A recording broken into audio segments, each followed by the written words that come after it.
I'm Dr. Nicole Apelian. I'm an herbalist and a survival skills instructor and an anthropologist and a biologist.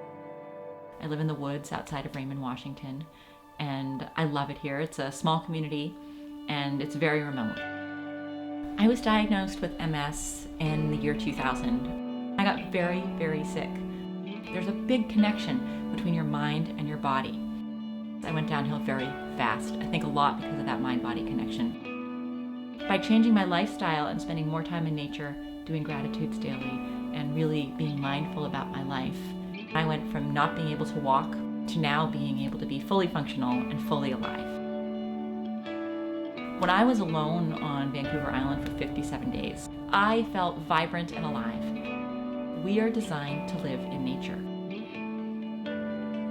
I'm a guide in Africa, and I work with the Kalahari Bushmen in Botswana. We have this wonderful familiar relationship, and I've learned a lot from them over the years. The Bushmen live really close to the land. This is a community that's still pretty intact and live as hunter-gatherers. And so I bring people over to learn their knowledge and also to have tangible takeaways of how to integrate that knowledge of living in the present moment into their daily lives when they move back home. I look at herbal medicine as medicine that's been around for tens of thousands of years. It's not backed by big pharma, it's not backed by a lot of money, but it works.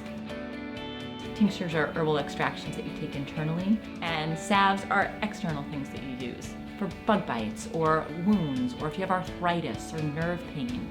Anything that you have that needs fixing externally, I have a salve for that.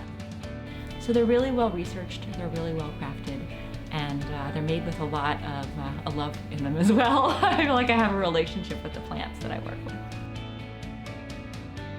I teach wilderness living skills. But I think that you can thrive living in the woods instead of just trying to survive. You're living in harmony with nature. I love teaching about nature connection and tracking and how to build a shelter in the woods if you want to live there for the long term, or perhaps if you get lost and are stuck in a survival situation. And that's why skills such as weaving a basket, or making some herbal medicine, or learning how to build a shelter, or sitting in nature, or starting a fire for the first time with your own two hands.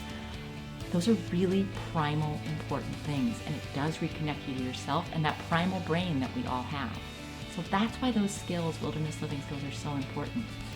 It's all about connection. I think that all of the things that I do tie back into that one thing of connection with self, with others, and nature, and that ultimately leads to wellness and healthy living.